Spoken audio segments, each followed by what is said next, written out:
Miles Zurawell grew up in the small town of Ardrossan, Alberta. His house was filled with music, and Miles learned piano and guitar at a young age. While attending the University of Alberta, he was inspired to pick up the banjo by a University of Alberta professor of conservation biology and banjo player Lee Foote. That's right, isn't it? That's right. Yeah. Excellent. Soon after, he started to learn resophonic guitar. Miles would go on to graduate with a degree in conservation biology from U of A, working in the field of mountain pine beetle before going on to work for environment and climate change with the Canadian federal government. However, Miles would leave Edmonton and the federal government to pursue a music career full-time.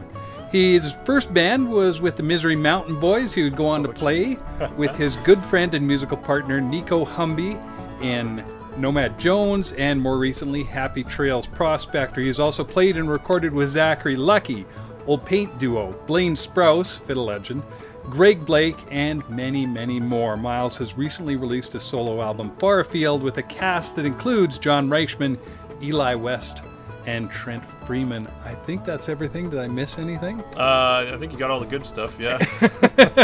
Thanks so much for joining me, Miles. I feel so exposed. How'd you get all that information on me? Well, you know, Google is my friend. Yeah. Banjo player Chris Quinn, who you know, has always said that Canadians play melodic banjo due to the lack of being able to play with other people. So they learn melodic banjo so that they can play on their own. I know that you initially were a melodic banjo player. Is that what drew you to it, or was it Lee Foote's playing, or? It's a combo of things. I mean, I was familiar with Bluegrass through the Edmonton Folk Music Festival. So I'd heard like Ricky Skaggs and Kentucky Thunder there and seen them in person, and my parent and like Alison Krauss growing up in the 90s, that sound was around my household. So I like knew the genre a little bit, but never listened to it intently. And then yeah, it was kind of just on a whim. I was more into maybe acoustic North Americana type of music at the time that I met Lee Foote, and he was playing banjo, and I just thought it'd be fun to pick it up, to try. And it was really, it was, I feel lucky that I found Flat and Scruggs early. Bela Fleck was the other banjo player, I guess, early on that I had heard about, again through like Edmonton Folk Fest. He was there one year. So it kind of was exposed to that melodic modern style, but to learn the instrument itself, I went back to sort of the basics of Earl Scruggs playing. So at the start, I kind of more leaned towards that. I definitely had a little more melodic runs early on too that inspired me. But yeah, my first grab was like as the kind of classic banjo sound of Earl Scruggs. Now, your latest album, Far Afield, has Rock Me in a Cradle of Kahlua that almost resonates back to the original resophonic guitar, the Hawaiian sound. Yeah. You also have like your own song, Follow the Boot, which has a real sound to it, as well as your tools, Reel de Forgeron, I'm going to mess up the names, and Reel de Pateau Blanc. Pateau Blanc. Reel of the White Post. Yeah. Did you purposely think of, I'm going to kind of showcase these different ways of tunes, or did they just kind of happen organically? No, it was definitely over the I think partly being isolated a bit in Canada, and like you hit the nail on the head, and Chris Quinn did as well, as far as Canadian banjo players maybe exploring melodic style banjo or different types of tunes because they are kind of isolated from the wider bluegrass community. But some of those tunes you mentioned, those kind of Quebecois reels and things, I started to do more like single string banjo stuff recently, more like Don Reno, just exploring how I might play these tunes kind of like more like a guitar player would, flat picking on banjo, and that kind of opened up a little bit more musical opportunities and just an interest for me in kind of Canadian old-time music and Quebecois tunes and Métis fiddling tunes and Irish music that's got a lot more notes going on that you can't really pull off with Earl Scruggs' sort of mode of playing. So definitely on the album, it was kind of a few years of exploring that on banjo, and just I felt like I developed a bit of a more unique voice on the instrument in that direction, rather than focusing on like bluegrass material, because so many people have done that already. It's well-tread ground. So. Well, and that leads into my next question really well. The resophonic guitar of your repertoire, I feel like Resophonic guitars originally was like the Josh Graves, and then went into like the Seldom Seen, Mike Aldridge, and then of course Jerry Douglas came and Rob Ikes came. But it seems that you, as I said, you have bringing it back to the Hawaiian style, but you have a more melodic approach and not that frenetic, frantic kind of sound that a lot of dobro players seem to go in due to Jerry Douglas. Again, was that organic, or was that a kind of a choice? That was with intent. So dobro, in a similar sort of way, through some teachers of mine and mentors, Ivan Rosenberg, Billy Cardine, and Mike Witcher, I spent a bunch of time with those guys back in about 2018 when I was really trying to learn the instrument more, and just noticed that they responded way more to playing with taste, playing with intention, playing melody lines that are musical, and have something to say, rather than just trying to play all the licks, all the notes as fast as possible. And around that time, there was this kind of trend, it seemed, sort of developing in dobro playing, where it almost started to sound like people were trying to flat pick it like a guitar.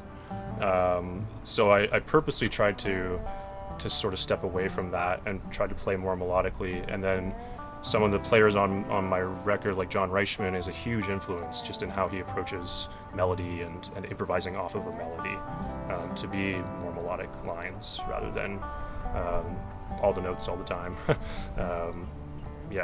So it was intention and inspiration, I guess, as well. I mean, I know we've talked about this in the past, but I'll bring it up now as well.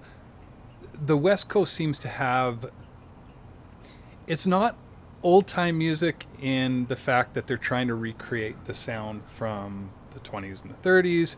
It's definitely not bluegrass. It is kind of its own, and it's not like the Berkeley progressive acoustic sound. It is a very melodic driven, unique sound that you seem to have really grasped onto, and I do think that John Reichman had a huge role in that. How do you feel like that scene has progressed, especially you living out there in that area? Yeah, I think maybe it's just something in the energy of the environment out there, and it's like maybe a little more like laid back and beautiful, and like maybe a little less blues influenced as well compared to kind of traditional bluegrass. But yeah, it's I guess it just kind of suited me. Playing with Zachary Lucky as well, I try and I kind of like the sorrowful stuff a lot of the time. That's I like things a bit lonesome, and so I try to put that emotion into my playing. Like the dobro is such an expressive instrument. I think other than something like fiddle or pedal steel, those instruments that can bend notes and can really almost evoke a human voice become really emotional when you really savor those notes and draw them out. So that's what I focused on in my playing, and then in a lot of the musical choice on the record. Yeah, that West Coast sound. I think it takes a lot of inspiration from old time, and like clawhammer banjo,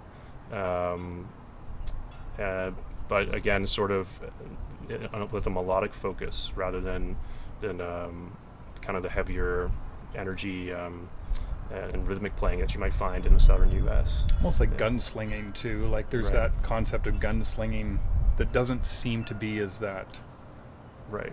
much seen on that. Yeah. And speaking of which, for getting John Reichman, of course, who is a master of developing tunes.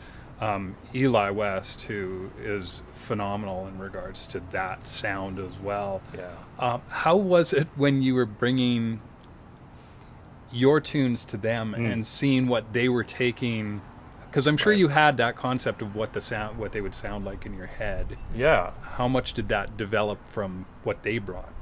It stayed. The great thing about those players that are on the record as well, like Eli and John, Trent Freeman produced it too. They all played to me in a way. Like they're such great players in their own right, but they also play selflessly in the sense that they really gravitated towards what the tune sounded like coming from me, if that makes sense. So apart from one tune on the record, the Arkansas Traveler that we did, that's kind of got the Métis melody in it. That tune took a bit of a journey in sound overall through some just kind of working it together, but everything else it was already kind of gelled around my my visions for the tunes, and it was pretty miraculous to just like hear the music that you have imagined in your head, or like your tune that you wrote on dobro, and like imagining John Reichman playing it, and then to hear him do it and do it much like you've already kind of pre-heard it in your head is pretty amazing, just in like the overall sound, you know. And Trent Freeman was just like so instrumental in as a producer in like helping craft that sound with the personnel and approach, and like we were just on like the same page from day one. So it was just a great working relationship with everyone involved. The title track, Far Afield, like I wrote that song in just on a drive to Edmonton from the coast, just long drive without any music playing, because my other bandmate at the time was sleeping, so we turned off the radio, and it just kind of one of those things where the melody just sort of started coming out, and I was imagining John Reichman playing it. So it was kind of a melody that was popping into my head on John Reichman's mandolin. So to kind of like have that full circle and then record it, and it'd be like the title track is pretty cool. Yeah, that experience I'll take away to the grave. Like having those guys play on it and enjoy playing on it and having fun and inputting ideas and sort of all that stuff is like you know, I kind of don't care what anyone else thinks, because it's like I already got my stamp of approval from those guys, you know. Yeah. Well, Trent Freeman too, like not only does he of course pursue that old time classic sound, but he has a very, very broad genre. Yeah. Did he bring a lot of that to the producing side of it? More the playing than the producing, I guess. Well, I mean, you know, like, for instance, when we did those Quebecois reels on the record, we got Adam Iredale Gray on guitar as well. You know, that was part of Trent's ideas. I also knew Adam, but yeah, he knows how to craft different traditional sounds, kind of, you know, whether it's Celtic or Appalachian or Canadian old time. But then also in his playing, I mean, you know, if you didn't know it was just Trent Freeman on the record as a fiddler, like every track, he sounds different. You know, when we're going from pretty much straight ahead bluegrass to some of the old time stuff to those Quebecois reels. There's even kind of a swing tune on there, or like a western swing type of tune, End of the World. You know, he becomes like a totally different player. It's amazing to listen to and to like watch in real time. He's a virtuoso, man. He's incredible. Like he's so versatile. It's unbelievable what the stuff that he's creating. I mean, I don't know how much of a known quantity he is outside of people that are already into this music, or like I feel like he's an underrated musician. Just I feel that with Eli West. I feel that with a lot of the artists and you as well. That you're both all of you are very underrated in regards, and bringing them together is just phenomenal. Yeah, no, it was. I mean, I think all the pieces of the puzzle were kind of already there, and then early on, like when we were thinking about personnel, because Trent and I met last summer to kind of plan things out and talk about doing the album, and then the last name, we were kind of struggling to think of a guitar player that would fit kind of the vibe of the record. And when he said Eli, I was just like, oh, if he'd want to do it, like, of course, like he's perfect. There's just not that many people that can do that sort of West Coast sound and do it tastefully, but then also be versatile enough to play a bunch of different material. Before we started recording recently, you were talking about you're going on a big European tour with the Fugitives, which is another completely different aspect of music to pursue. Yeah, so the Fugitives are a Vancouver-based folk group that's been going for, I think, more than a decade. I'm filling in for their banjo player Chris Soon. He's a great clawhammer player, and yeah, so I mean it does not pull at all from Appalachian or bluegrass or any other kind of like traditional sort of fiddle-based music that I'm kind of familiar with. So it's very different. I'm learning very specific harmony parts, very specific banjo parts, very arranged. it's a good challenge. It's like, all right, people play music differently, and I can't fake it. I can't just play my Earl Scruggs licks and be like, great, you know. Which is a good challenge for sure. Yeah. I feel like you have had, whether you want to take that opportunity or what word, that you've had to really kind of adapt that playing to be able to meet the needs of the person that you're playing with. Zachary Lucky, you would not want to play Scruggs style straight ahead, Josh Grave licks on dobro behind as well. Yeah, it's been that transition from like career-wise, I feel like really took place over the last 3 or 4 years. Yeah, playing with more songwriters, whether that's a genre or not, or whatever, singer-songwriters, smaller ensemble things, duos, and really having to listen to what they're doing. Trying to think more like an electric guitar player or a horn player or other types of backup musicians that don't just, maybe they use their own lexicon of licks and things, but sometimes sticking that bluegrass sort of sound into someone's different type of music just really doesn't work. So you have to come up with new approaches. And I think it's part of my interest, part of just who I am as a player. I love being a support person. It's kind of the first time I'm stepping out and putting music out under my own name, because I've spent, the first decade of my career as a sideman, and I do still enjoy that way of playing, of like someone's got a creative vision that I can add to, and especially adding the dobro sound into it in a unique way. That's part of that's inspired by some of my mentors as well. Billy Cardine has really stepped outside of the box as far as what you can do with a dobro, into all sorts of things. Really great jazz player that's just kind of broken a lot of new ground on the instrument. So that was inspiring for me to like witness that it's the dobro, especially, it's got a voice, it's got a really unique sound. It doesn't have to be just pigeonholed into bluegrass and country music. It can have a wider application if you do it right. So still trying to develop that, and try to, when I'm doing those kind of gigs and tours to try and play what suits the music, not what kind of the phrases and stuff that I already know. Right. The lick-oriented way of playing instead of... It's a way to do it, but it's in a certain time and place it really fits, because bluegrass stuff, you want to hear that Earl Scruggs vocabulary because it suits, it's part of the sound, but other things it just doesn't apply as much. Right. Now, your grandpa was a saxophone player. He was, yeah. Did he influence you at all, or did you kind of not really, other than hear a lot of his music growing up? No, I mean, by the time I was old enough to be playing, he had stopped playing. He had some nerve damage in his fingers.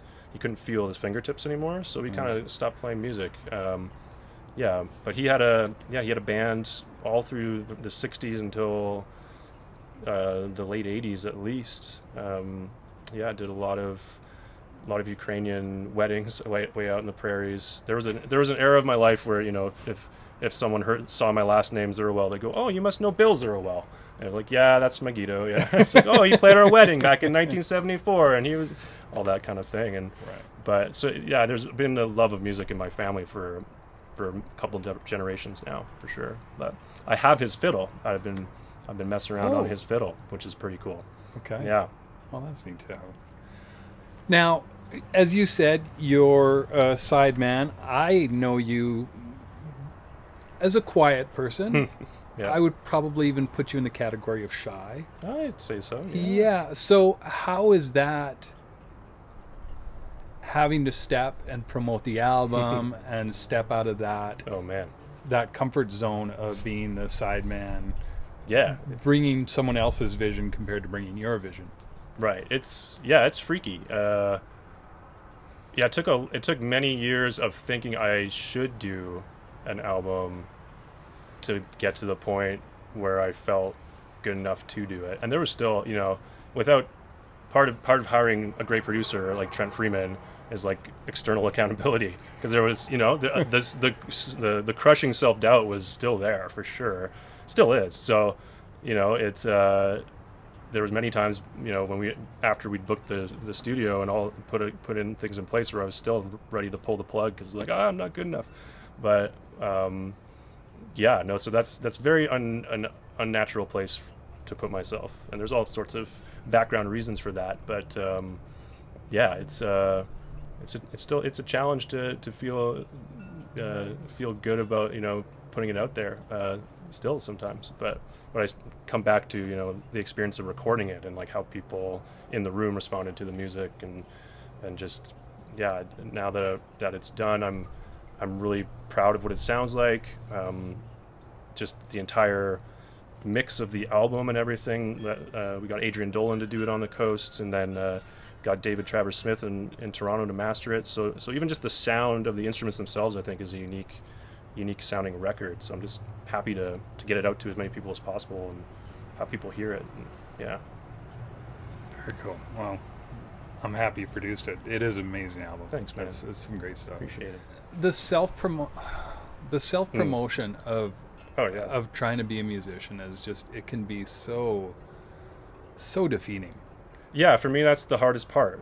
It always has been. Like I still have silly doubts about my ability as a player sometimes, and you do that whole comparison game. But the flip side, like, yeah, you know, sitting down to play or record or perform is for me kind of the easier part. The harder part is putting myself out there and just and promoting myself. It's not the most enjoyable part for me, for sure.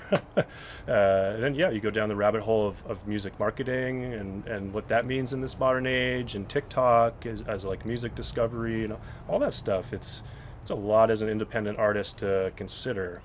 I think my approach continues to is just to be as authentic as possible, and just put yourself out there and see what happens. And at the end of the day, it's always just a big roll of dice. You know, your success in this industry, especially with the kind of music that I play, is so up to luck. You can put yourself in better positions, sure, but so much of it is just a roll of the dice. So sometimes you just got to be like, all right, put it out there, see what happens, and try not to over-identify your, you know, self-worth with what your record does, or like how many gigs you're getting, or all those things. Yeah, I mean, we could talk for hours on end about the psychology of a musician and how tricky it is, but yeah. I do want to touch on like Blaine Sprouse, getting the opportunity to play with him and to just be a part of his stage presence. Right. What was that like? That was a trip. Yeah. I mean, growing up in Canada, you know, it's one of those things where I think even when I got hired for that gig, I didn't quite know who he was at the time, if that makes sense, because I still don't know all the bluegrass people that I should probably. That was cool. I mean, yeah, I take those little things of you know, the compliments you get from guys like that have been doing this music and it's been part of their upbringing, and they're so established in the genre. And then, like, if you get a compliment from those type of people, you really take that away. And you know, like, he recorded on Dreadful Snakes. That record is legendary and awesome with Bela and Jerry. And, you know, I'm like practicing dobro one day in the morning, and he just walks by and says, "Oh man, you're sounding really great on that." And it's like unprompted, just, you could tell it came just straight from what he was thinking at the time and what he was hearing. And in the back of my mind, or I might have even said it to him, was like, geez, I mean, like, you know, you played with Jerry, like, that makes I feel like a little stamp of approval.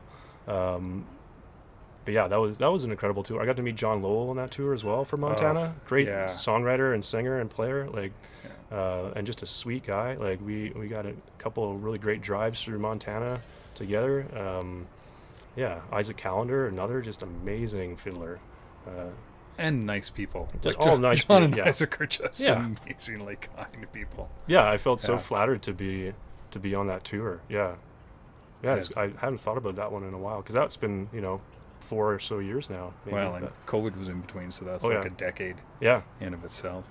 Yeah, Blaine one cool thing Blaine would do, you know, you'd be playing a solo banjo or dobro or whatever, you're doing your thing, and you're so, like, I get so hyper focused on what I'm doing. I'm in my own little bubble, and I'm freaking out inside about every note I'm choosing or whatever. And then you just hear this chop all of a sudden right behind you, and Blaine's like he would come behind you and just like kind of be egging you on with his fiddle chop, and it was great. It was a great little stage thing that he would do, whether he intended it that way or not. It just like totally kind of bucked you up, and you felt less alone on stage, I guess, if that makes sense. Less exposed because he's right beside you, like grooving with you. That was really cool. That is cool. Speaking of grooving, you have the hat, Happy Trails, Prospector. Yeah. And again, just an incredible group of musicians. Every now and again, there's a group of musicians that individually are great, but when they come together, it just seems to make something special. And I feel like that group is one of those bands. Can you talk about how they came about? Sure. So Happy Trails Prospector is a kind of collaboration between Sarah and Patrick Hamilton from the Yukon, myself, my good friend Nico Humby from Edmonton on bass, and then Nathan Smith of Barrel Boys fame out in Ontario. And we all were hired independently to teach at Northern Lights Bluegrass and Old Time Music Camp 2 summers ago. It was their first camp after COVID had happened, so it was kind of a smaller camp, and it was just individual instructors, no bands. And so we were all teaching there, and we hadn't. Some of us had met. We'd all met each other, like most of the other people in the band, but not everyone had met everyone, if that makes sense. Anyway, it was just like instant friendship kind of thing, hanging at that camp. And that band, I think what puts it over the top for us, and I think the audience gets it as well, is just like we have so much fun together as friends first, and then like music second. So there's not a second that I don't feel like fully supported on stage with that band, because we're like all having fun, and when things go a little bit awry, or you mess up a lick or a break or whatever, it's just like, I don't know, you just feel like so much less pressure, and it's just, we're all having so much fun together on stage. I haven't been really part of something like that in my career, so it's a blast, and we really put the emphasis on having fun, and yeah, hopefully that translates. I think the other thing that makes that project unique is that we have 2 fiddlers in the band always playing. So we do like tons of twin fiddle stuff where we can fit it into an arrangement, or when we do instrumental tunes, we do it old time style, where Sarah Hamilton is a fantastic old time player, and Nathan's one of those chameleons of different styles of fiddle as well. So we just get those tunes ripping, and playing Scruggs banjo behind old time fiddle jams is just it's the best. It's so much fun. So that just is, it's a hoot to do that kind of stuff. Well, and all of you are singers as well, which is not always and lead singers. All of you are lead singers, which is not typically a thing that you see in most band environments as well. So yeah, lots of tunes would be different harmony stacks, because there'll be different 3-part harmony singers. We all kind of bring something different to the table. It's just such a fun group. And an album available as well. That is true, for purchase. Yeah, that's that. So I did 2 albums in January. Knocked it out of the park with two different albums. So yeah, the Happy Trails Prospector debut album is out as well. That's available on our website, and will soon be up for streaming too. So okay, cool. Yeah, I was wondering when it was gonna pop up on Spotify. Imminently. I think September 1st it'll be on Spotify and all the places. So it's funny. It always seems like there's a time as a musician that you meet another musician that you just really seem to bond with, in regards to both from a musical aspect and just from becoming good friends. And I feel like you have that with Nico. Yeah, I mean, we've been playing music together now for like 6 years or more. His dad too, Bill Humby. We started. I've met them both at a jam in Edmonton at the same time. That's been special. I think musically, it crops up in the groove. Like it's like as soon as you start playing together, you just lock in. COVID happened and we didn't get to see each other for like a year. And then like the first jam we had with Bill and Nico's dad and Nico there, and it just was like I felt so locked in. like rhythmically, I didn't have to second guess at any point in time where the other player was feeling the beat or whatever. And if you're a musician, you know how that uncertainty with someone feels. But yeah, it's hard to describe how that all works, and how it feels. But yeah, and he's getting married and this coming weekend, so I'm going out to Victoria for his wedding, and yeah, it's just been a beautiful friendship and a beautiful musical relationship, and to be able to tour with him over the years with a bunch of different projects. We were touring with Greg Blake and his band together for like two or so years, and Nomad Jones was the first kind of project we did together back in the day. Yeah. I was watching a podcast with Don Rich and Buck Owens, and they're saying that it's just on stage, it's like they have a psychic connection, where it's just it's not even like they just kind of know where the other person is going and thinking musically. I think there are those moments and those people that you play with that you seem to do that. Yeah, and that happens more and more the more you play with someone, the more you're like listening to each other, and then it's so spooky almost when your brains do the same thing at the same time. It's like you pre-heard the music in the same way. There's a little moment on the album, and it might be because he was hearing me do it, and it's a run I've played on banjo, a descending kind of run thing that I've done a million times, but on the record, it just he started doing it exactly at the same time along with me, and now we do it like it's kind of a spot we have in one of the fiddle tunes where we tend to hit the same run together. But it was totally just kind of off the cuff on the record, and it was I don't know how it happens. It's crazy. Yeah, that was cool. Anything else you want to? Yeah, I guess as far as if you're interested in my album. You can go find it on my website, mileszurawell.com, mileszurawell.com, and it'll be out on streaming platforms. I think about mid-October. Yeah. Okay. And then it's available now for digital download or CD. And you're going to be touring Europe with Fugitives, as I said, so that's happening like next month. That's coming up next week. Next week. Yep. Okay. Flying out on September 5th. So.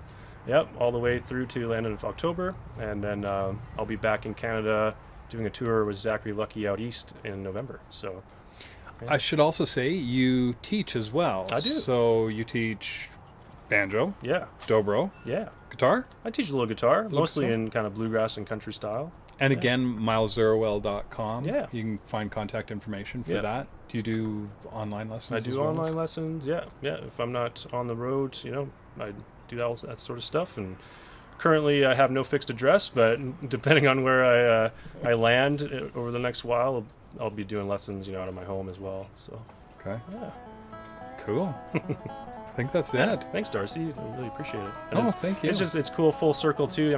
You've known me really since I started playing banjo pretty early on. So you kind of seen the whole.